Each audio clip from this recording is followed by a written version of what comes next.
जाते तव्हां ॾिसो आहे मुकल्लफ आख़िर पर अवहना जो ख़र्चो अचे उड़े त लाज़मी त चवंदासीं तहदीस आहे उहा तहदीस जेका उमिरि पाक थियल आहे। मूसा अलैहिस्सलाम जी माउ खे चयोसि खीर पीआरींदी रहो परवाह न कर। जॾहिं ज़ोर सम्झे त आयो आहे हुकूमत जो ॿार खणी वेंदा पेटी में करे लोड़ी करे समुंड में दरिया में बसि परवाह न कर। इन रात हुई लही असां हिनखे वरी मोटाए थो ॾियनि सॼो असां हुनखे हुकुम कयोसीं तहदीस आहे न इहा ऐं आकिल माईअ ॾे ॿी तरह अलाह ताला फरमाए थो हवारियुनि ते असां तहदीस कईसीं चयोसीं मूं ते ईमान आणो मुंहिंजे रसूल ते अलाह ताला हुन हवारियुनि सां ॻाल्हायो मन अंसारी अलाह काल हवारियुन नहनु अंसारुल्लाह फआमनत ताइफ़तुन व कफरत ताइफ़ा। उहे हवारी हज़रत ईसा अलैहिस्सलाम जा ताबेदार धोबी माण्हू हुआ धोबी घाट ते वीचारा लटड़ा धोंदा हुआ ईसा अलैहिस्सलाम वेंदो उते तरबड़ कंदो वञी हुन सां ॻाल्हियूं ॿोलियूं कंदो मोमिन थी पिया वीचारा। रब ताला थो फरमाए असां हिननि ॾे वही त ईसा अलैहिस्सलाम ॾे थींदो इहो फ़र्क़ु आहे इहा तहदीस सही उहो वही आहे उहो नबी ॾे हो गैर नबी ॾे कहिड़ो फ़र्क़ु आहे। अना बी मूं ते बि ईमान आणियो रसूल ई मुंहिंजे रसूल ते चयो ख़ुदा हुन सां ॻाल्हायो न हे मुकल्लफ आहे हिकिड़ी माई जो क़ुर में आयो ॿियो इन्हनि हवारियुनि जो क़ुर में आयो तहदीस जो मक़ाम पर इहे मुकल्लफ माण्हू आहे जवाबदार आहे वॾा कॾहिं गैर मुकल्लफ हूंदा आहिनि जीअं अलाह ताला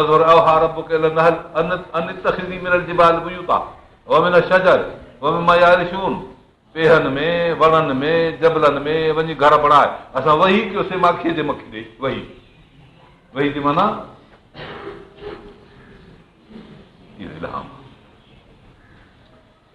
इहो इल्हामी वही आहे जो जेकॾहिं अकुल वारे ॾे आहे त उनखे तहदीस चइबो गैर अकुल वारे ॾे आहे त पोइ इनखे बि वही चइबो पर इहो इल्हाम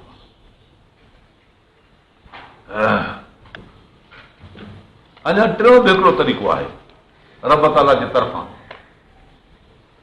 कल्ब जी तयारी इहो साइलाना तरीक़ो आहे हुते सुवाल न हूंदो आहे जेको मथियो ॿुधायोसीं सुवाल न हूंदो आहे माखी जे मख खे अलाह ताला वही कयो आहे सुवाल कोन्हे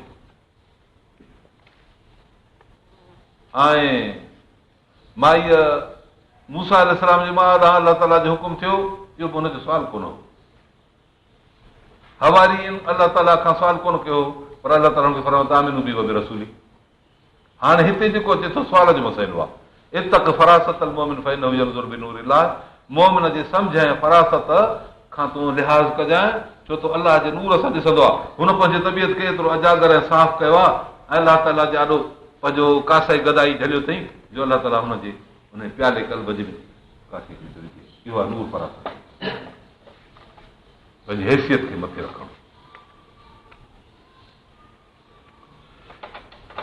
बहरहाल इहे जेके बि इल्हाम जा तरीक़ा ॿुधाया विया या अलाह ताला जे कुर्ब ऐं हुज़ूर जा मक़ाम आहिनि इहो बि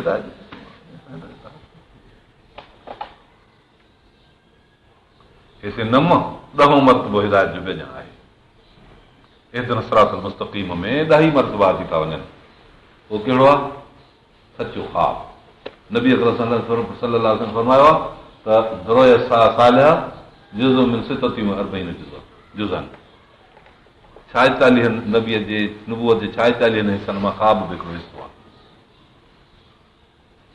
रुया सादिक़ जुज़ो मिन सिततिन व अर्बईन जुज़ो मिन नबूअत नबी साईं जन जी 6 महीना अॻु में हालत ख़्वाबनि लहण जी नबूअत खां अॻु में 39 वरे उमिरि थी त पोइ नबी साईं जन ख़्वाब लहण शुरू कया अहिड़ा ख़्वाब जो सुबुह ते ज़ाहिर थी पवनि राति जो ॾिसनि सुबुह ते ज़ाहिर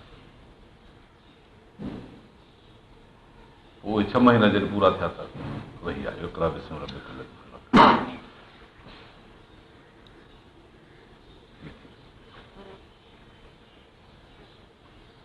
ऐं हुज़ूर अनवर सल्लल्लाहु अलैहि वसल्लम जन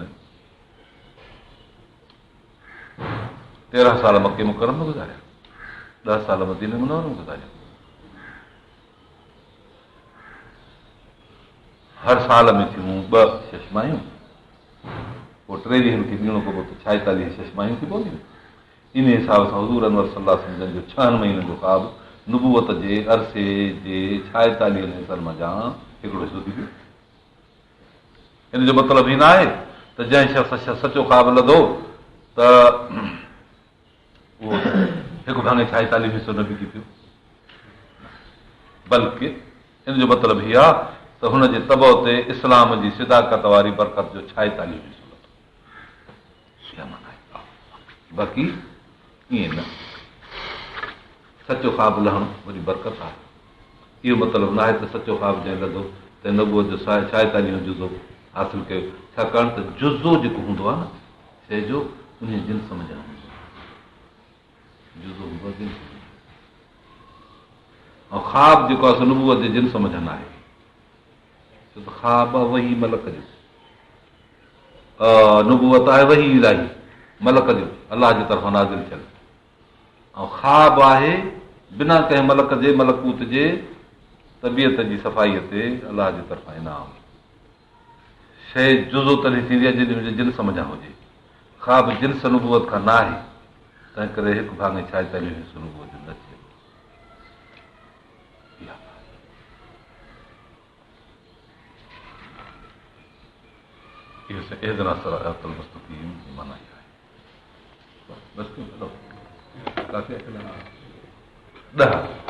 हिदायत जा तरीक़ा 10 यादि कबा।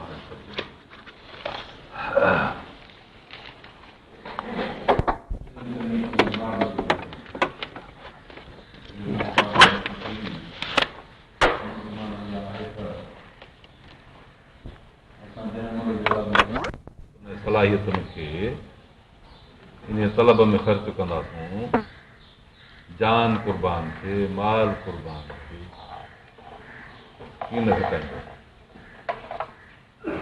शाइर शेर चयो आहे, दस्तल तलब नदारम ता काम मन बरायत, या तन रसद बजाना या जां तन बरायत।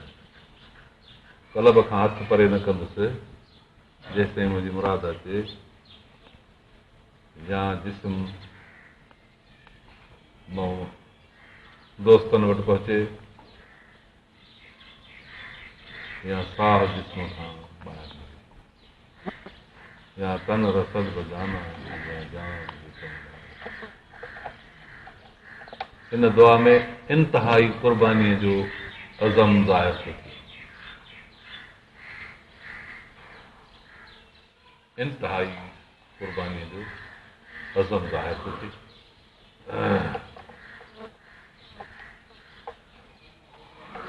पर कॾहिं कॾहिं मक़सदु हासिल करण में इंसान खे रुकावटूं पेश थींदियूं आहिनि। तिन खे दफ़े करण लाइ पंहिंजे ताक़त में कॾहिं कॾहिं उहो दिफ़ा न अची सघंदो आहे, उहो दिफ़ा ताक़त खां ॿाहिरि हूंदो आहे। हिते पंहिंजे रब रहीम रहमान मालिक यौम दीन खां जेको अला कुल शइ क़दीर आहे, उन दिफ़ा जी दरख़्वास्त था करियूं त असां खां असांजे रस्ते हिदायत खां मुराद माणण में उहे रोड़ा जेके आॾो आया आहिनि दफ़े करण जी असांखे कोशिशि कजे, उहे तूं असां खां दफ़े करे छॾ त जीअं असां मतिलबु हासिल करे सघूं।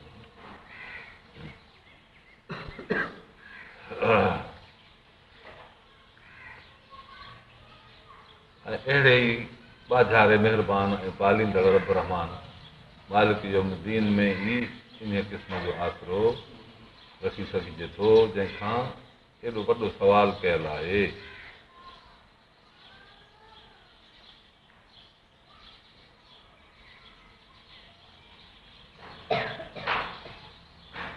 मालूम थिए थो त इन दुआ ते अलाह तबारक व तआला घणो ई राज़ी थींदो ऐं इनखे क़बूल बि कंदो आहे। वॾो सबबु इहो त उहा दुआ पाण सेखारी सघंदी, हुजनि हा असांजा अखर दुआ जा तेजियात इन्हनि में नुक़्स आहे बानो नाक़िस तंहिं करे हुनजी तलब बि नाक़िस पर जॾहिं मालिक पाण सेखारे थो दुआ त पोइ दुआ त मुकमल थिए थी ऐं इन दुआ घुरण सां जेका पाण सेखारियई ज़रूरु मालिक राज़ी थींदो ऐं हुनखे क़बूल बि कंदो तंहिं करे असां पंहिंजे हाजतनि पूरे करण लाइ उनखां अहिड़ी ऐं इहा दुआ पिया घुरूं ॿी दुआ या का ॿी माना ठाहिणु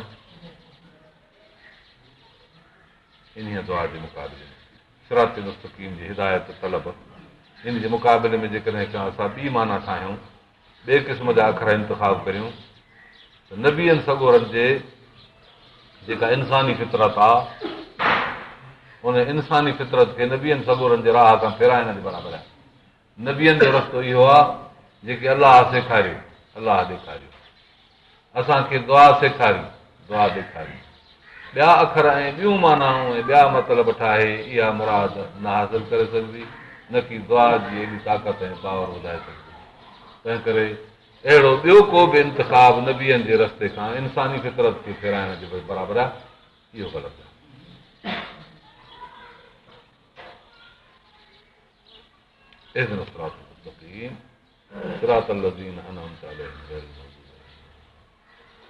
उहो फितरी तरीक़ो नबियनि सगोरनि जे रस्ते वारो तरीक़ो असांखे खपे ॿिए कंहिं तरीक़े खां असां बेज़ार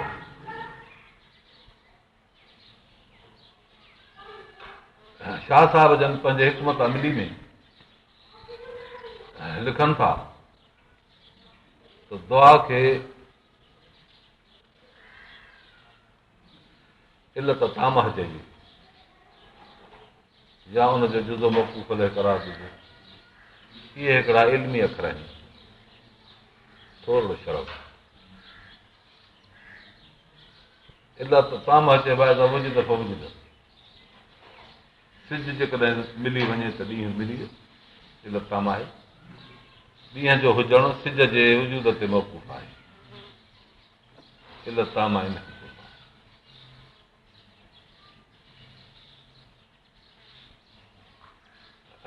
ऐं सिज जो हुजणु ऐं वक़्त जो मुनासिब मुवाफ़िक़ अचणु बि इन में दख़ल रखी थो हाणे जेकॾहिं को शख़्स ॾींहं जे हुजण खे सिज ऐं वक़्त ॿिन्ही जी मुवाफ़क़त ते मौक़ूफ़ करे चवे त जॾहिं अॼुकल्ह जे हिसाब सां 6:45 बजे जो वक़्तु थींदो त सिज घुरंदो उस थींदी ऐं उस असांजो मक़सदु आहे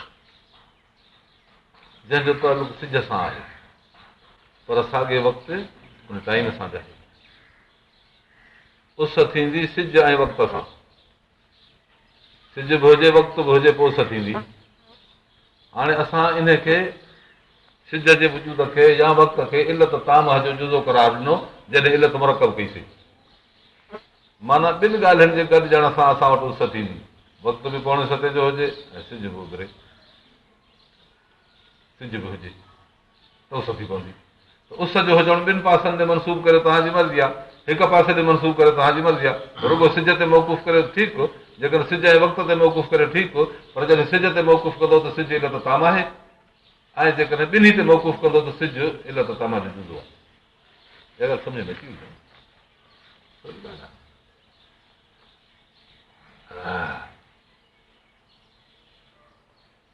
त हीअ जेका दुआ थी घुरिजे पई अमलनि लाइ इल्लत तामह आहे या जुज़ो इल्लत तामह जो मौक़ूफ़ करे छाकाणि त रुकावटनि जो लहणु रुकावटूं लही वञनि इहो ख़ुदि इल्लत तामह जे जुज़नि में हिकिड़ो जुज़ो आहे रुकावट लही वञे इहो बि इल्लत तामह जे जुज़नि में हिकिड़ो जुज़ो आहे वक़्तु न थियो आहे त सिज कीअं भरंदो इहा ॻाल्हि अलाह तबारक व ताला कमु कंदड़ आहे पर हिकिड़ो कमु दुआ ते मौक़ूफ़ आहे ऐं उहा दुआ उन वक़्त में घुरिबी, वक़्तु बि ईंदो, दुआ बि थींदी, कमु थी वियो। तंहिं करे चइबो त इहा दुआ या इलत तामा आहे या जुज़ो इलत तामा जो आहे। रुकावटूं लही वञनि, जेसि ताईं रुकावट हूंदी तेसि ताईं कमु न थींदो। तंहिं करे सही अक़ीदो हीउ आहे त कंहिं बि अमल करण लाइ इंसान जी कुवत इरादीअ जूं 9 ॾहायूं भली मौजूदु थी वञनि, उते अमल सिर्फ़ु हिकिड़ी ॾहाई हुजे, कमु थी वियो। माना दुआ एॾो असरु थी रखे जो 9 हिसा हुजे दुआ, हिकिड़ो हिसो हुजे किरदार, त 9 हिसा जेके दुआ जा आहिनि से त रुकावट साफ़ कंदा। बाक़ी हिकिड़ो हिसो तलब जो हूंदो त मतलूब मिली वेंदो, त मैदान साफ़। तंहिं करे हज़रत मौलाना अब्दुल्ला सिंधी पंहिंजे किताब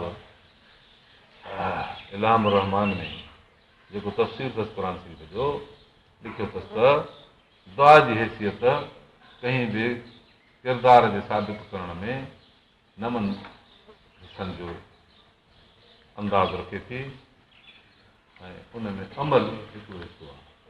पोइ जॾहिं 10 जुज़ा गॾिबा त कमु थी वियो। पर 10 जुज़नि में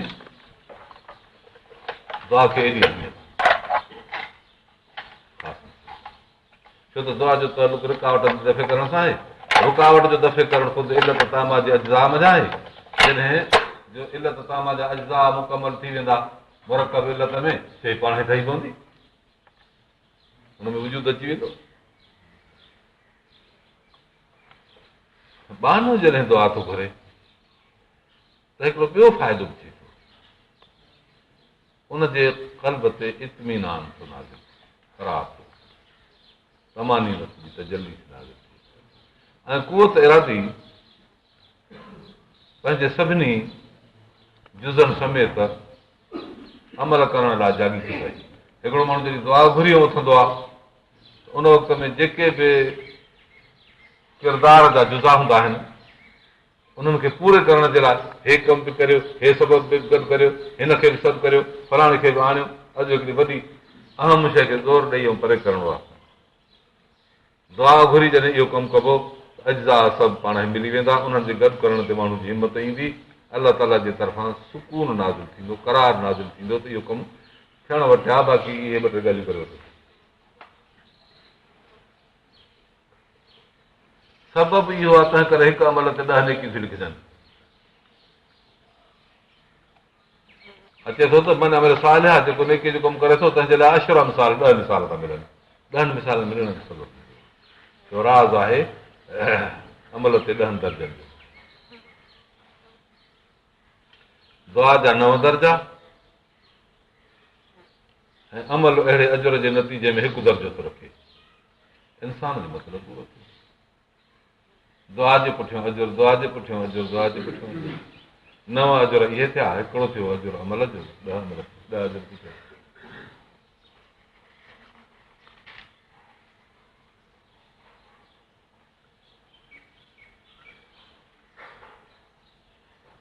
इहा आहे ईजाबी तरफ़। ॿियो नफ़ीअ जो पासो, इन जे मुक़ाबले में जेकॾहिं उन अमल करण खां के मवानिय सादर थींदा पोइ कुवत इरादी अमल करण वारीअ में चुस्ती ज़ाहिर थींदी। माण्हू उन रुकावटुनि जे दफ़े करण लाइ जंहिं लाइ दुआऊं घुरियईं,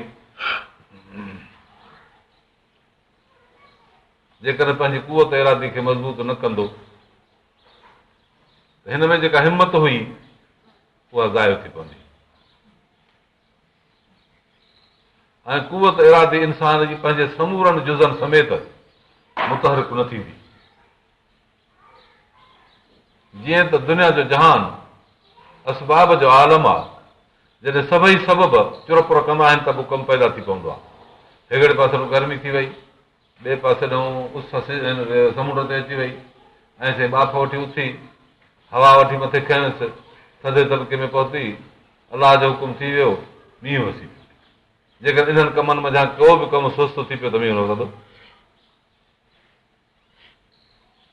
ऐं रब तबारक व तआला मब्द फयाज़ आहे, बानो जेका बि शइ घुरंदो आहे उहो ॾींदो आहे, पर उन तलब में शिदत हुजे, तलब में सुस्ती न हुजे।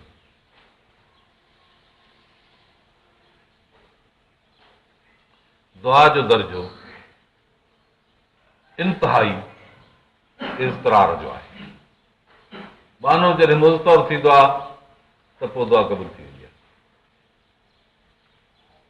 बाक़ी इज़तरार उहो जेकॾहिं को माण्हू इख़्तियार करे,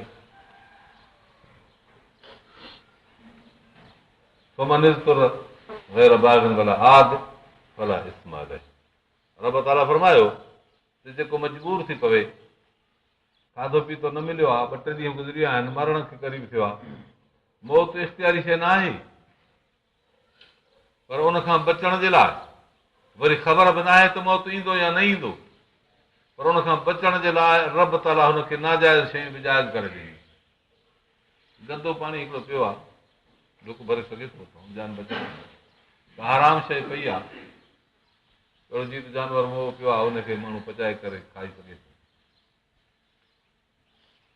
इहो आहे इंसान जे इज़तरार जो दर्जो, जंहिंमें हराम बि हलाल थी पवे।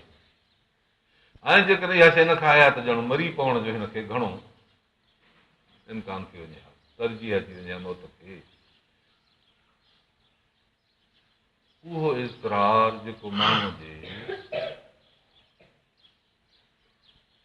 मौत जे वक़्तु अचे थो, तॾहिं उहा शइ हलाल थी पए। जे मौत जहिड़ी हालत कान्हे का त हराम हराम हलाल हलाल आहे। बुख में इहो न थींदो त रुगो बुख लॻी आहे, रुगो उञ लॻी आहे, गंदो पाणी पीए या हराम शइ खाए, न। जॾहिं मौत होॾो परियों पियो थो लिया पाए, हिन ॾे पंहिंजो भयानक चहिरो पियो थो हिनखे ॾेखारे, उन वक़्त में खणी हिन शइ खे चक पाए मौत खे परे करे छॾे। इहा हिकिड़ी कैफ़ियत आहे जंहिंमें हराम बि हलाल थी पवे। अलाह ताला केरु आहे जेको मुज़तर खे जीव कंदो आहे जॾहिं उहो सॾु कंदो अथसि, ऐं पोइ हुनजे मुसीबत खे टारींदो आहे ऐं हुनजे मुराद खे पूरो कंदो आहे। केरु आहे उहो? चवंदा आहिनि अलाह। त दुआ में मालूम थियो त इंतिहाई दर्जो आहे हुसूल मतिलब जे लाइ इज़तरार जो। माण्हू जेकॾहिं पंहिंजे दुआ में अहिड़े इज़तरार जे हद ते पहुचे जो जेकर मतलूब पूरो न थिएसि त ॼण मरी पवे या मौत मुंहुं ॾेखारे, फौरन उहो कमु थी पवे। हीअ आहे असुल ॻाल्हि। इहा कैफ़ियत कंहिं मुराद जे माइण लाइ हासिल करणु हर कंहिंजो कमु न आहे। जिन शख़्सनि जो इंसान ज़ात सां हमदर्दी हूंदी आहे ऐं इंसान ज़ात जी हिफ़ाज़त ऐं उन्हनि जी इज़त उन्हनि माण्हुनि वटि वॾी अहमियत रखे थी, पोइ उन इंसानियत जे बुराईअ लाइ ऐं इंसानियत जे हलाकत खां बचण जे लाइ उन्हनि माण्हुनि में बि तक़रीबन अहिड़ी कैफ़ियत पैदा थींदी आहे त हेतिरी इंसानियत। मिसाल पर ॿुधायां, सुनत में शइ मिले थी। नबी अकरम सल्लल्लाहु अलैहि वसल्लम पंहिंजे क़ौम जो बुरो हाल ॾिसंदा हुआ। हिकिड़ा बिस्म रब्बिकल लज़ी ख़लक़ खां बाद 3 साल वही बंदि थी वियो। पोइ आयो जबलनि ते चढ़ी चवंदा हुआ जेकर टपो ॾियां, हे माण्हू अहिड़े गुमराही में पिया आहिनि, कीअं बचनि, मां छा करियां? पोइ मलक मथो नाज़िल थी ईंदो, चवंदो संत नबी हक़, तूं नबी हक़ जो नबी जोश धरो थी वेंदो, बास ॾेई आहे। इहा मिले थी रहे बुखारी शरीफ़। त इहा इस तरह जी हालत थींदी क़ौम जी बुराई खे ॾिसी त जेकर हाणे टपो ॾेई पाण खे हलाकत में विझिजे त जिब्राइल अचे हक़ पकड़ींदो हो। क़ौम जी बुरी हालत खे ॾिसी माण्हू जेकॾहिं एॾे इज़तरार में अची वञे ऐं दुआ घुरे त क़बूल थींदी। शख़्स जे बुरी हालत खे ॾिसी इज़तरार में अचे, पोइ इहे माण्हू मुज़तर थींदे थींदे थींदे थींदे मश्क करे वेंदा आहिनि। कहीं बि दुआ जे घुरण वक़्तु पंहिंजे क़ल्ब खे इज़तरार ते आणे जो दुआ घुरंदा आहिनि त क़बूल थी पवंदी आहे। जीअं त इहा हालत हर कंहिंखे मुयसरु न आहे, तंहिं करे पोइ चङनि माण्हुनि खे ॾिसबो आहे तूं दुआ घुर, तूं दुआ घुर, तूं न त अलाह ताला फरमाए पर बाने में इज़तरार जी हालत कान हूंदी आहे, तंहिं करे मक़बूलियत जो मक़ाम किन किन माण्हुनि खे मिलंदो आहे। उहो त रुॻो हथनि खणण जी देरि आहे। न वक़्त सां वास्तो आहे, न महल सां वास्तो आहे, न कंहिं ॻाल्हि सां वास्तो आहे। हीअ जुदा शइ आहे त वक़्तु मूंखे रखंदो। जीअं याक़ूब अलैहिस्सलाम पंहिंजे पुटनि खे चयो त मां तव्हांजे लाइ दुआ घुरंदुसि, पर न त हूअं वक़्तु हिन जे लाइ हमेशह आहे ई आहे, छो त अलाह ताला बि मौजूदु आहे, इतरार बि मौजूदु आहे। इहो हिकिड़ो मसइलो हो लिताफ़त ई दुआ जे मसइले जेको मां ॿुधायो।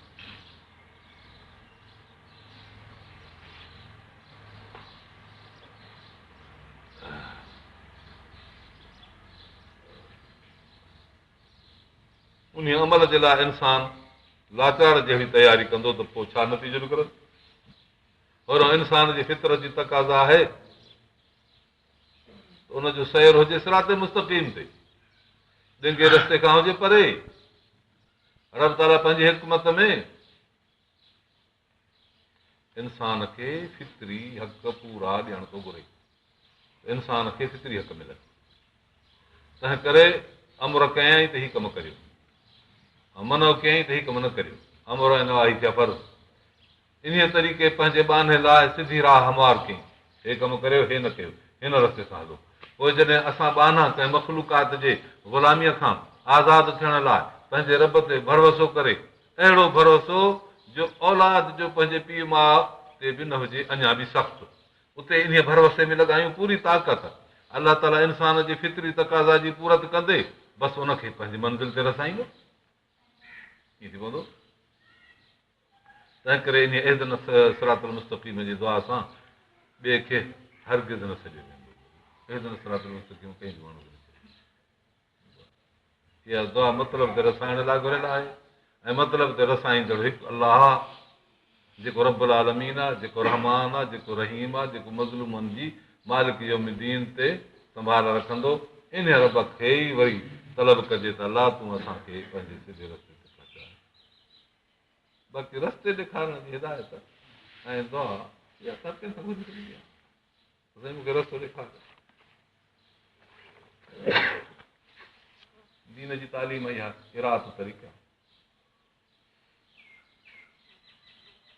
रस्तो ॾेखारण, नेकी ऐं हिदायत जी ॻाल्हि पुछण जो रस्तो ॾेखारण, इहा दुआ त हर कंहिं खां घुरिजे। इन जे लाइ त अलाह ताला अंबिया किराम खे ऐं संदसि ताबेदारनि खे क़यामत में रहबर बणायो आहे।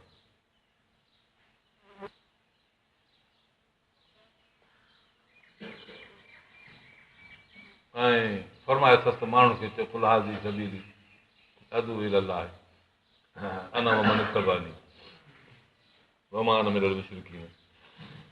मां ऐं मुंहिंजे ताबेदार तव्हांखे सॾनि था अलाह जो रस्तो थो अची वञे, ॾेखारण जे लाइ जेको थियल आहे। बाक़ी मक़सूद ते पहुचाइण लाइ त रब ताला जो कमु आहे। तॾहिं फरमाए थो तिन कल था तूं मक़सद ते न पहुचाए सघंदे कंहिंखे जंहिंखे अलाह घुरे मक़सद ते पहुचाए।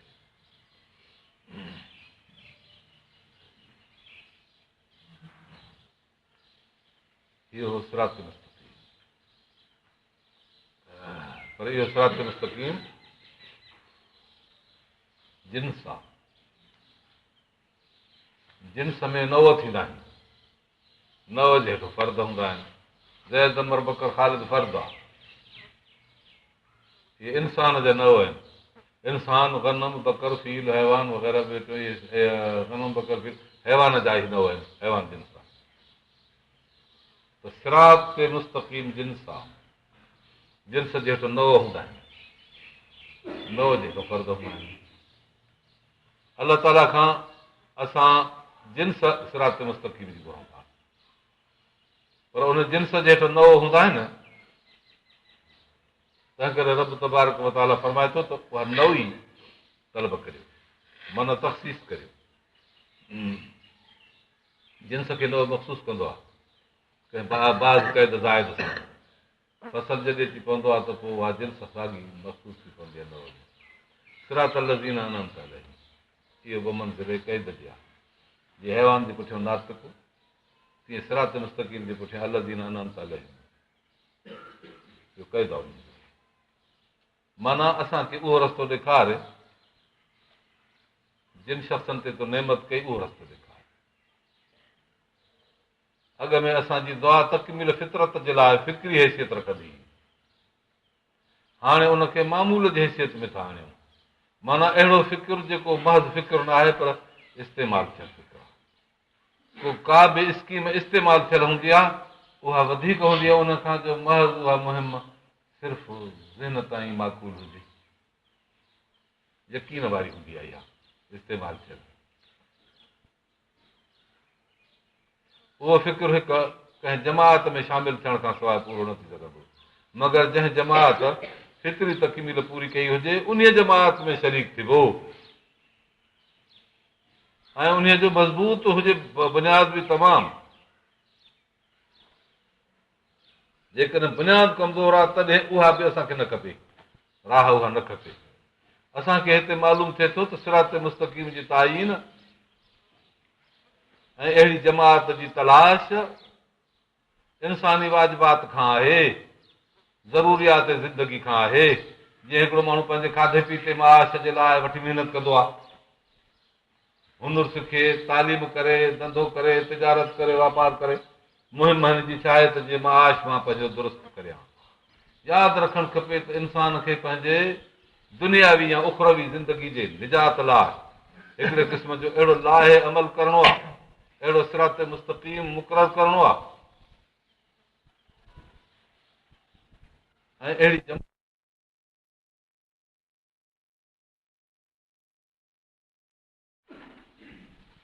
मिसाल हिन जो अहिड़ो आहे जीअं हिकिड़ो उञायल हुजे पाणी जी तलाश में आहे, बुखायल हुजे खाधे जे तलब में आहे, मरीज़ हुजे दवा जे ॻोल्हा में आहे।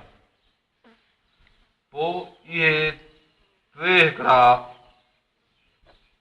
मद थी पिया इंसान जे तलब जा, ऐं इनखे हर उन जाइ तां तलाश करणो पवंदो जिते इहा शइ लभे।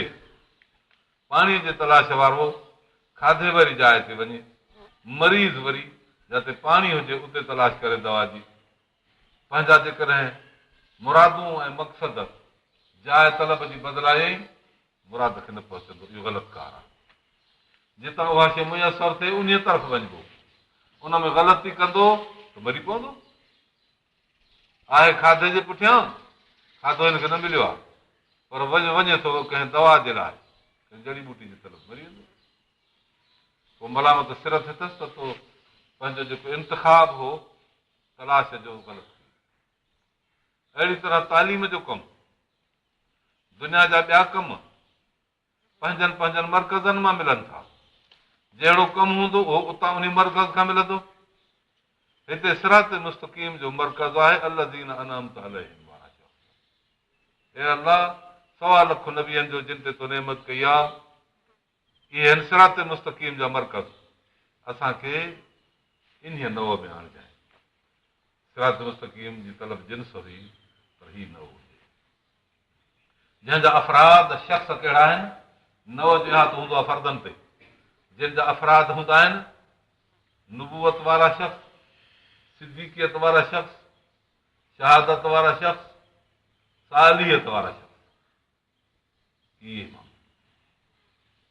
इहे आहिनि सिरात मुस्तक़ीम जा साहिब, अल्लज़ीन अनअमत अलैहिम वारा। असांखे इहा जिन्स रस्ते जी ॾिजाए, इहो रस्तो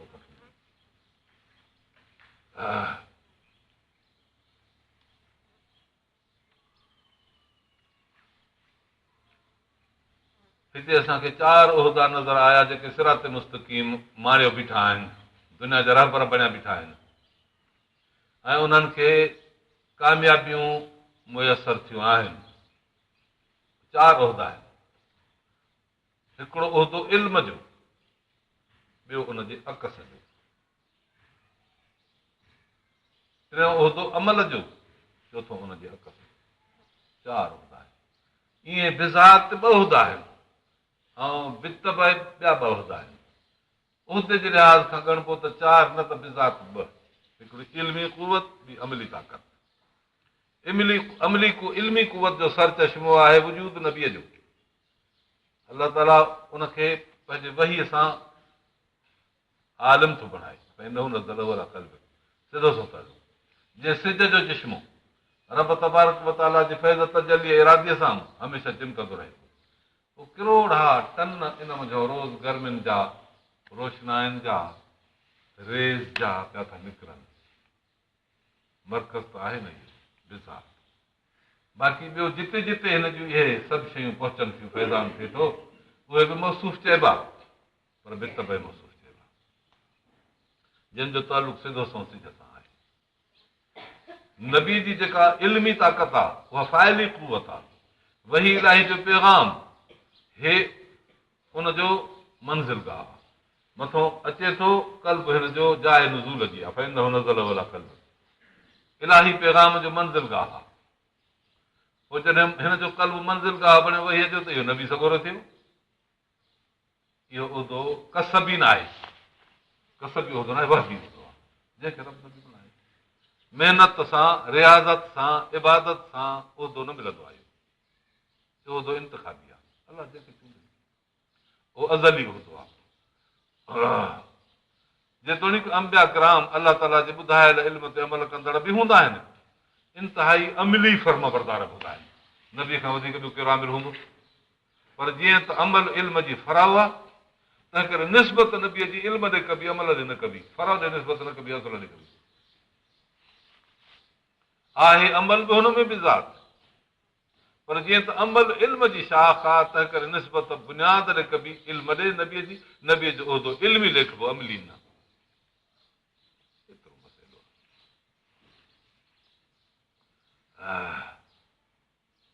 अलाह ताला फरमाए इल्म जो दर्जो थियो न दर्जा इल्म वारनि जा नबी सभिनी खां इल्म में वधीक हूंदो आहे छाकाणि त हुनजी इल्मी तरबियत वही इलाही सां थींदी रहे थी। पोइ उहो इल्मु ऐं उहो अमल जेको इन नबीअ वटि मिले थो नबी हुनजो सर चश्मो आहे। उहो हक़ीक़ी हिकिड़ो समूंड आहे तंहिं करे संदसि दर्जो सभिनी दर्जनि खां मथां हो ॿियो आहे सिद्दीक़ियत जो उहिदो।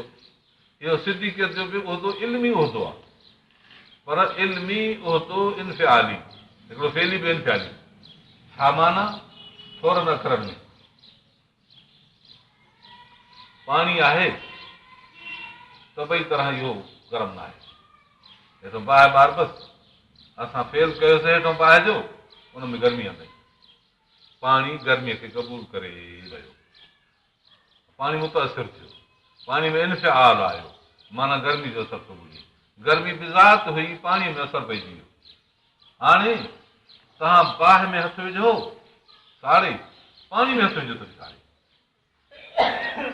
तासीर जो अखज़ एॾो इख़्तियार कई जो ॿिए ते तासीर करण में टचकियल पाणी ऐं बाहि हिकु जहिड़ो कमु कंदा हो बि साड़ींदो बि साड़ींदो हुते बि खल लहंदी हिते बि खल लहंदी हिते बि ज़ख़्म थींदो हिते बि ज़ख़्म थींदो। बर्फ़ जे मथां तव्हां ॿी शइ रखो सरी थधी थी वेंदी बर्फ़ ते आङुर रखो थधी लॻंदी हिन ते आङुर रखो थधी लॻंदी। त सिद्दीक़ जो जेको उहिदो आहे सो नबीअ जो आॾो अहिड़ो कल्ब थो अचे जो जेको नुबूअत ते बिज़ात वही इलाही नथो आहे उन जूं लाटूं फैज़ जूं हिन जे कल्ब ते ईअं थी चिमकनि जीअं सिज जे आॾो आईनो रखो ॿियो त छॾ पर सिज पंहिंजी सूरत में झोके हिन में उछलींदो अहिड़ी तरह नुबूअत जे फैज़ जो तासीर ऐं अकस हिन कल्ब ते ईअं अची पवंदो आहे हिनखे सिद्दीक़ चइबो आहे। इल्मी कुवत जो इल्मु क़बूलींदड़ मर्कज़ जीअं आईने खे सिज जे अॻियां आणिबो त समूरो शुआ सिज जा किरणा उन ते पइजी अकस कंदा हिन में क़बूल करण जी आला सलाहियत आहे आईने में। अहिड़ी तरह सिद्दीक़ में बि फैज़ नुबूअत जे क़बूल करण जी आला सलाहियत हूंदी आहे। नुबूअत जे मथां फैज़ नाज़िल थींदो वेंदो हिन ते मुनक़स थींदो वेंदो मतिलबु त जीअं सिज ॾांहुं माण्हू ॾिसंदो आहे अखि खणी ॾिसंदो आहे अहिड़ी तरह आईनो जंहिं ते सिज जो अकस पए उन ॾांहुं अखि खणण मुश्किल वही इलाही जे नूर सां नबीअ जो कल्ब बिज़ात रोशन थियो ऐं सिद्दीक़ जो कल्ब आईने दारे नुबूअत आहे। जहिड़ी तरह नुबूअत जी हक़ीक़त परखण खां अक़ल जी अखि बिज़ात कासिर अहिड़ी तरह सिद्दीक़ जे इन कास खे ॼाणण खां बि अक़ल जी अखि कासिर आहे। सिद्दीक़ जो मक़ाम बि अक़ुल हासिल न करे सघंदो जीअं नुबूअत जो उहिदो अक़ुल हासिल नथो करे सघे त केॾो अंदाज़ आहे नुबूअत जो बाक़ी आहे फ़र्क़ु असुल जो ऐं दॿ जो असुल आहे ताबियो आहे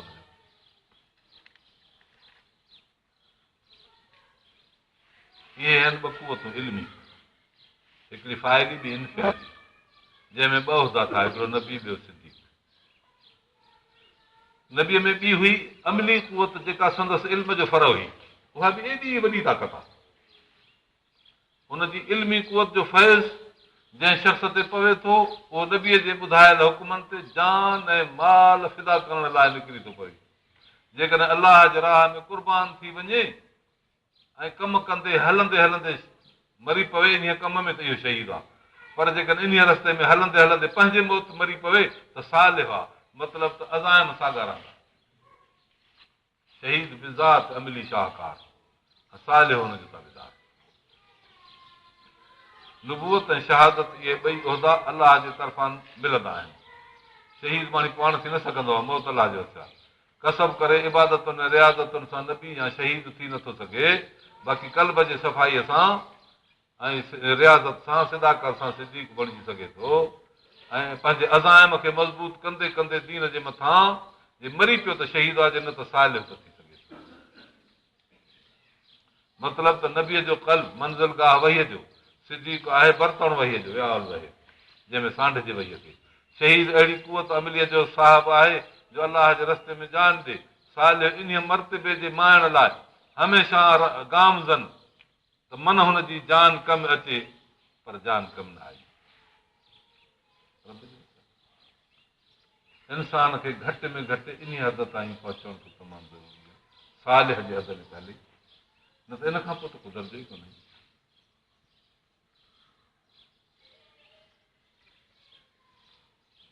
कुन आलिमन औ मुतअल्लिमन औ सामिअन औ मुहिब्बा वला तकुन खामिसा।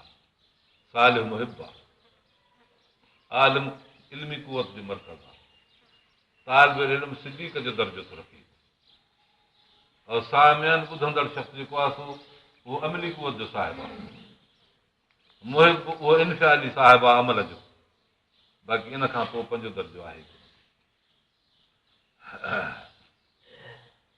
इन हद ते पहुचणु तमामु ज़रूरी आहे। फरमाए रसूलुल्लाह सल्लल्लाहु अलैहि वसल्लम जंहिंखे पंहिंजे जमार में हिकु दफ़ो बि शहादत जी नियत न आई, यहूदी थी मरंदो या नसारा थी मरंदो, पर जेकॾहिं उन मथे दर्जे ते पहुची वियो, शहीद थी वियो त बहितर। ऐं न त नियत में जेकॾहिं मरंदो त पोइ अलाह तबारक व तआला नियत जो दर्जो ॾींदो। को माण्हू पंहिंजो हक़ वसूल थो करे, हुनजे लाइ शर्त इहा त इंसान इल्मी ऐं अमली हालत में हर सानी दर्जे खां त हेठि न किरे। इल्म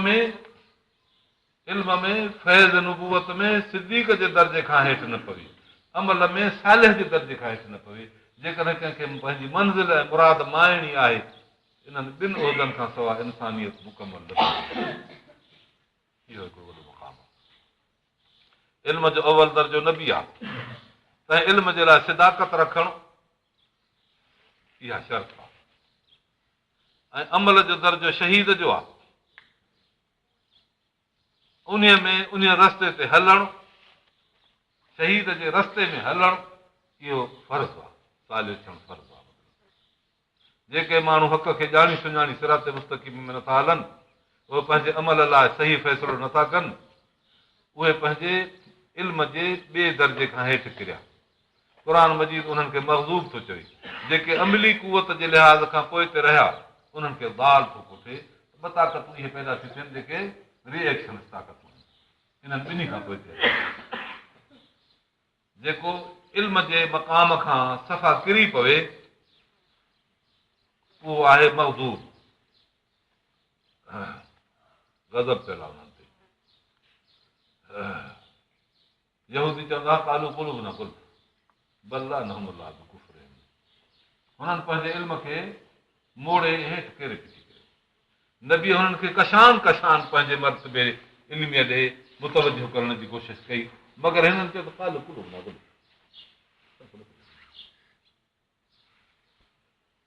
तंहिं करे इहे मज़बूत थी पिया।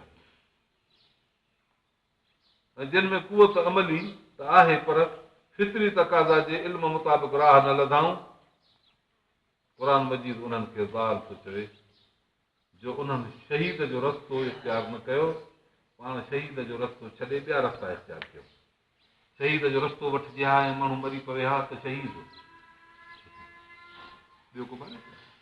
पर जे बिस्तरे जे मौत मौत सालियो बहरहाल रस्ते में त हुयो न, पर जे रस्तो छॾे त पोइ ॻाल्हि आहे, पोइ इहो गुमराह दलालती आहे। इन दर्जे खे माण्हू खे अहिड़े क़िस्म जे ॿिन्ही टोलनि खां पनाह वरितल आहे। गैर मग़दूब अलैहिम वलद्दालीन जो मतिलबु इहो आहे। तंहिं करे इंसान खे अहिड़ी जमात में शरीक थियणु फर्ज़ आहे जिन जी इल्मी कुवत सानवी हैसियत रखंदी हुजे, अवली हैसियत त न हुजे, ऐं जिन जी अमली कुवत में अव्वल ऐं सानी दर्जे जे लाइ तरीक़ेकार मुताबिक़ हुजे। पोइ जे अदा उन रस्ते में कमु अची वियो त शहीद आहे, जे न त सालिह थी त पोइ इहो मग़दूब अलैहिम वलद्दालीन खां जुदा थिए। जे न त मग़दूब अलैहिम वलद्दालीन में दाख़िल थी विया, तंहिं करे इन्हनि माण्हुनि ते फर्ज़ आहे त इन दुबण मां कंहिं बि तरह चढ़ण जी कोशिशि, वॾी दुबण आहे जो मग़दूब अलैहिम में माण्हू हलियो वञे, ज़ालीन में हलियो वञे, गुमराहनि में हलियो वञे। उहे माण्हू मग़दूब अलैहिम ऐं उहे ज़ालीन आहिनि जेके नबीअ जो सानवी इल्मी दर्जो, शहीद जो जेको सानवी अमली दर्जो हो, एसि ताईं बि न पहुची सघिया। बहरहाल उन्हनि ते पंहिंजो सालिह मुआशिरो मुसलत कबो। अहिड़ो सालिह मुआशिरो हुजे जंहिं सालिह मुआशिरे में ऐं भले माहौल में ज़िंदगी गुज़ारिजे, जे न आहे त उहो माहौल मुआशिरो पैदा कजे। जीअं इहा क़ौम इन गंदगी खां ॿाहिरि निकिरे, क़ुर अहिड़े क़िस्म जे तालीम खे जबरी करार ॾिनो आहे। छो त मग़दूब अलैहिम वलद्दालीन जंहिंजे लाइ अलाह ताला फरमाए थो ज़ाल ऐं गज़ब पियल क़ौम में जो माण्हू दाख़िल थिए। जीअं हिकिड़ो माण्हू कंहिं कुतर जे मशीन में कटिजी वञे जेकॾहिं न छिके झलिजेसि त, या हिकु बाहि जे अंदरि सड़ी वञे जेकॾहिं हुनखे न झलिजे हेॾे होॾे त इहो केॾो न ज़ुल्म आहे इंसानियत ते, कहिड़ो न इहो कठोर दिलि इंसान चइबो जो इंसानियत सड़ंदी मरंदी ॻरंदी जहन्नम जे दरवाज़नि ते पहुची रही आहे, मगर हे पंहिंजे उन मज़े में पते घुमंदो ऐं कॾहिं बि क़ौम जे लाइ ख़्यालु न अचे। तंहिं करे सम्झ में आयो त क़ुर जी तालीम जबरी ऐं ज़ोरी तालीम आहे। अलाह ताला फरमाए थो क़ुर में इन लज़ीन यक्तुमून मा अंज़लना मिनल बय्यिनात वल हुदा मिन बाद मा बय्यना, जेके शख़्स क़ुर जे आयतुनि खे नथा ॿुधाइनि, लिकायो रखियो वेठा आहिनि, हिदायत बि पधरी थी वई आहे, माण्हुनि खे नथा सम्झाइनि, उलाइक यलअनहुमुल्लाह, इन्हनि माण्हुनि ते ख़ुदा जी लानत आहे, यलअनहुमुल्लाइनून ऐं मलाइक उन्हनि ते लानत कनि। इल्ला लज़ीन ताबू, मगर जिन तौबह कई, असलहु इस्लाह आंदऊं, बयनू अलाह जे क़ुर खे बयानु कयो ऐं माण्हुनि ताईं पहुचायूं, फौलाइक तूब अलैहिम, रब फरमाए थो इन्हनि जी मां तौबह क़बूलींदुसि, अन तवाब रहीम, मां तौबह क़बूल करणु आहियां, ॿाझारो आहियां। हुन माहौल खे छॾे ॾियो। माण्हूअ खे पाण खे कहिड़ो किरदारु रखिणो आहे, उन किरदार में जेकॾहिं इंसानु किरी पियो आहे त ॼण उन हुदूद खां इंसान ॿिए खे छिके कढे जेसि ताईं ताक़त अथसि। पीउ खे पुट जे मथां तसलुत आहे,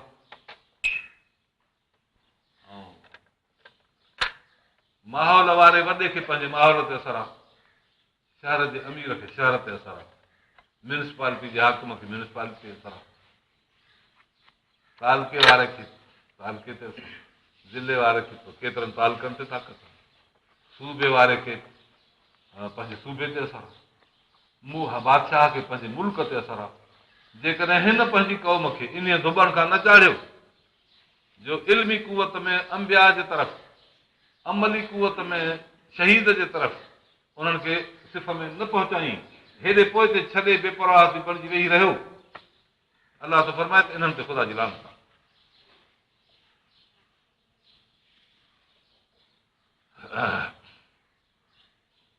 इहो आहे जेको लाज़मी आहे ऐं जेको इंसान खे कंहिं बि सूरत में छॾणो घुरिजे।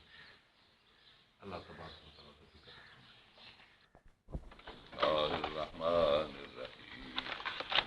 अल्हम्दुलिल्लाहि रब्बिल आलमीन अर्रहमानिर रहीम मालिक यौमिद्दीन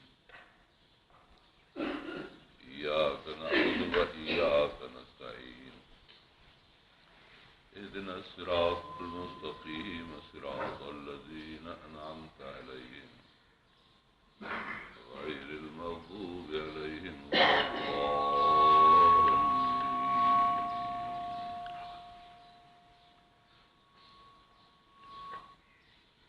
فاتحة सूरत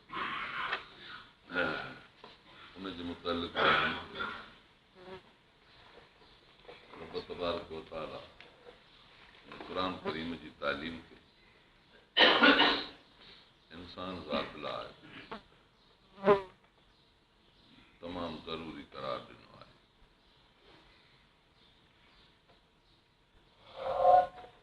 ऐं इंसानियत जे लाइ अलाह जो रस्तो सुञाणणु लाज़िम ऐं फ़र्ज़ आहे। ऐं इन रस्ते ते माण्हुनि खे दावत ॾियणु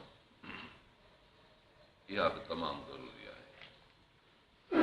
ऐं इंसान खे हिकु अहिड़ी जमात में शरीक रहणु सख़्तु ज़रूरी आहे जिन जो इल्मु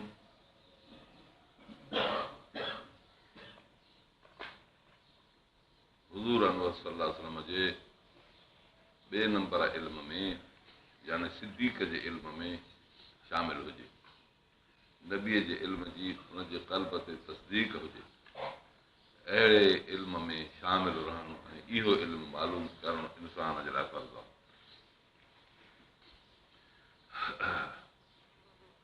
ऐं अहिड़ीअ जमात में शामिल रहणु लाज़मी आहे जंहिंजो कम जो तरीक़ो, अमल जो तरीक़ो शहीद जे तरीक़े सां मुवाफ़िक़ जे मुताबिक़ हुजे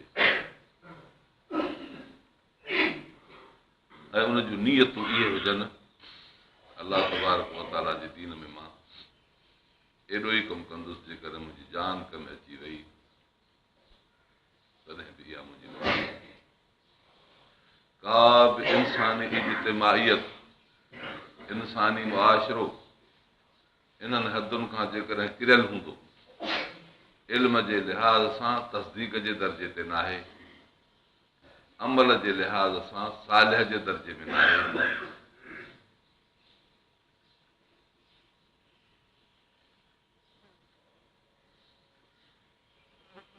त पोइ उहो थियो वञे टियों नंबर शख़्स जो, जंहिंमें उन टे दर्जे में ॿ जमातूं अचनि थियूं। इल्म जे लिहाज़ सां जिन इहो फ़ैसिलो कयो आहे त हाणे क़ुर जो इल्मु मुश्किल आहे, क़ुर जो इल्मु अॻियां कयो हाणे कोन्हे, इहे मग़ज़ूब अलैहिम ग़ज़ब पियल आहिनि। इहे माना अलाह ताला जे हिदायत जो किताब चंद मख़सूस माण्हुनि खे ख़ासि दौर में आयो, ॿियनि खे पोइ हिते न ईंदो, इहो अक़ीदो रखी क़ुर जो इल्मु न सिखणु ऐं पंहिंजे क़ौम खे क़ुर जे अक़ीदे खां ऐं सिद्दीक़ियत वारे इल्म खां जाहिल रखणु, इहे मग़ज़ूब अलैहिम चइबो। हीअ जुदा ॻाल्हि आहे त हदीस शरीफ़ में यहूद जे नाले आयो आहे। यहूदियुनि में बि ईअं हूंदो हुयो, नबी साईं जन हुननि खे इल्मु सेखारियो, तालीम ॾिनी, पर हुननि चयो त कुलूबना गुल्फ, असांजी दिलियूं लिफ़ाफ़े में आयल आहिनि, असां क़ुर पाक खे नथा सम्झी सघूं।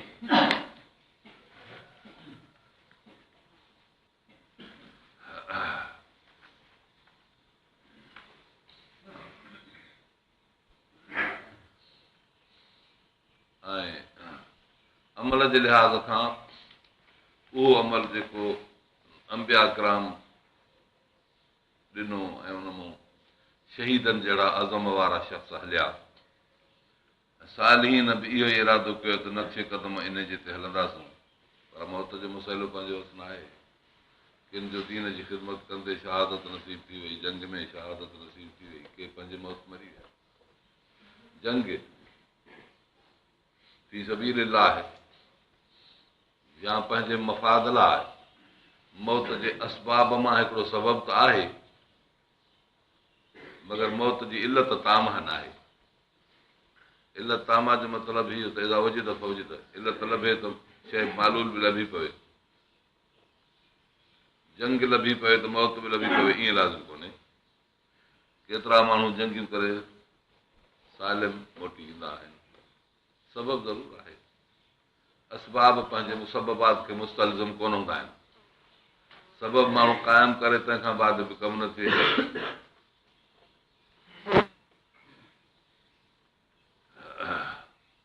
माण्हू औलाद जे लाइ शादी कंदो आहे, इहो सबबु आहे औलाद जो, मगर औलाद न बि थिए। अहिड़ी तरह जंग हिकिड़ो सबबु आहे मौत जो, मगर मौत न वाक़ियो थिए।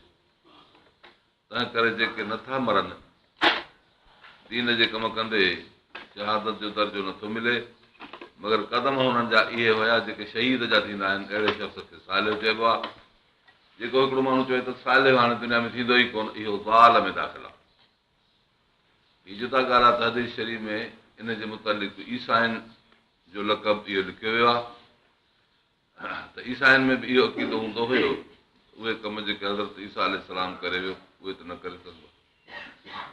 वक़्त जे मुताबिक़ हाणे अमल कबो, तंहिं करे हुननि पंहिंजा पोप ऐं अहिड़ा पादरी रखिया आहिनि जेके हर वक़्तु मुनासिबत मसलिहत ॾिसी हुननि खे हुकुम कंदा आहिनि, जेको दीन खां बिल्कुलु परे हूंदो आहे। ऐं हुननि खे ॿुधायो वेंदो आहे त इहो ई दीन आहे, असली दीन हज़रत ईसा अलैहिस्सलाम वारे ते अमल करणु नामुमकिन आहे। अहिड़े क़िस्म जी जेका क़ौम थींदी सा उहा ज़ाल में दाख़िल आहे। अलाह ताला थो फरमाए त दुआ घुरो मूंखां, इहे जेके टे क़िस्म वारा माण्हू आहिनि जिन जे इल्म ऐं अमल जो दर्जो सानवी दर्जो नथो रखे, इन्हनि शख़्सनि जे लाइ रब ताला वटि गज़ब आहे ऐं नापसंदी आहे। उन खां पनाह घुरो ऐं पोइ आमीन बि करियो त अलाह ताला तव्हांजे इन दुआ खे क़बूल करे त अहिड़े ख़राब मुआशिरे खां तव्हांखे बचाए जंहिंमें न इल्म आहे न अमल आहे।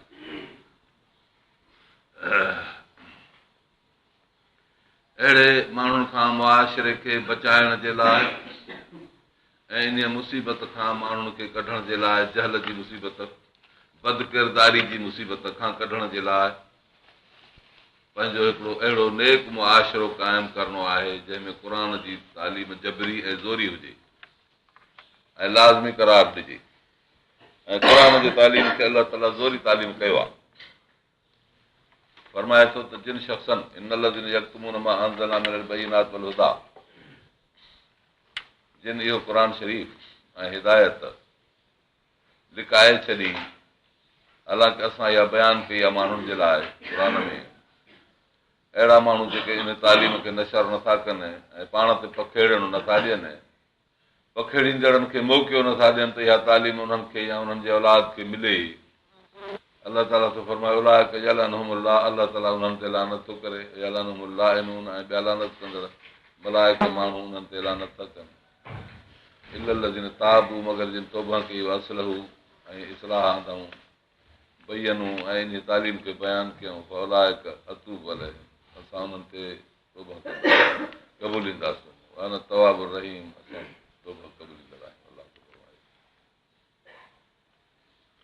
इहो हुयो मज़मून।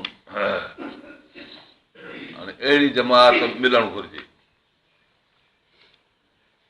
जेको शख़्स अहिड़ी जमात जे तलाश में निकिरे थो त जीअं उन्हनि सां गॾिजी कमु कजे,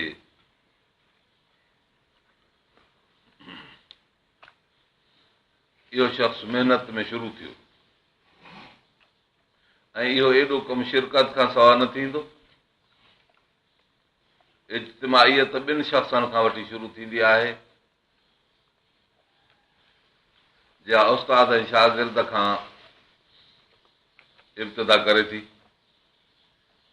हज़रत रसूलुल्लाह सल्लल्लाहु अलैहि वसल्लम जिन सां पहिरियों शागिर्द जंहिं साथ ॾिनो सिद्दीक़ अकबर रज़ियल्लाहु ताला अन्हु आहे।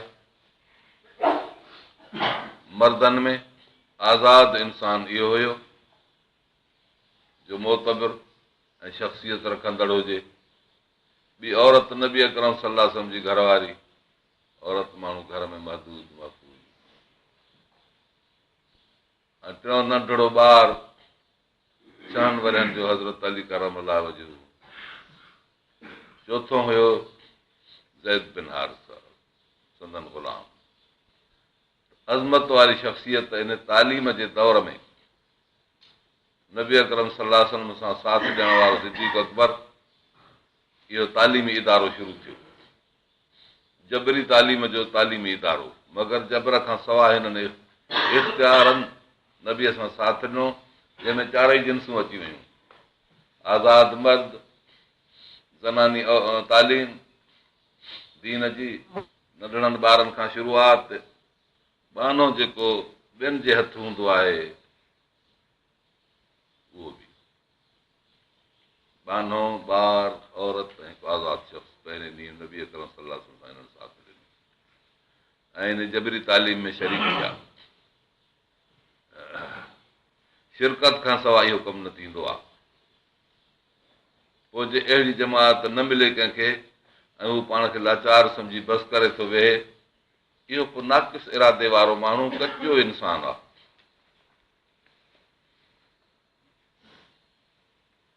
पर हिकिड़ो शख़्स जेकॾहिं चए त माण्हू मूंखे नथा मिलनि त मां कोशिशि करे माण्हू गॾु करे ऐं कमु कंदुसि, इहो साहिब अज़म जो आहे, पके इरादे वारो माण्हू आहे। इन जो मिसाल अहिड़ो आहे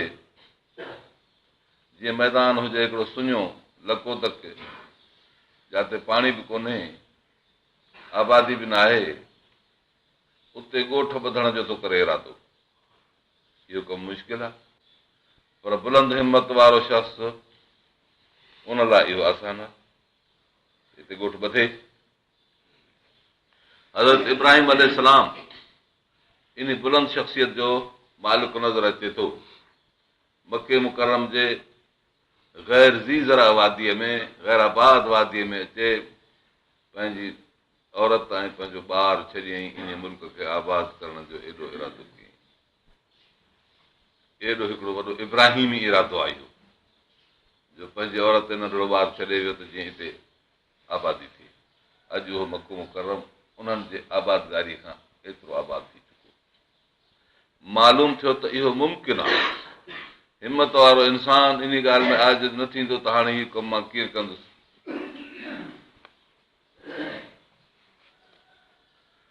इज्तिमाइयत पैदा करण में उज़र जो त मां छा करियां, लाचार ॿुधाइण त मां छा करियां, इहो रस्तो बंदि आहे, ईअं न आहे। वल्लज़ीन जाहदू फीना लनहदियनहुम सुबलना, जेके असांजे रस्ते में महिनत कंदा आहिनि, असां उन्हनि जा रस्ता खोले ॾींदा आहियूं। क़ुर मजीद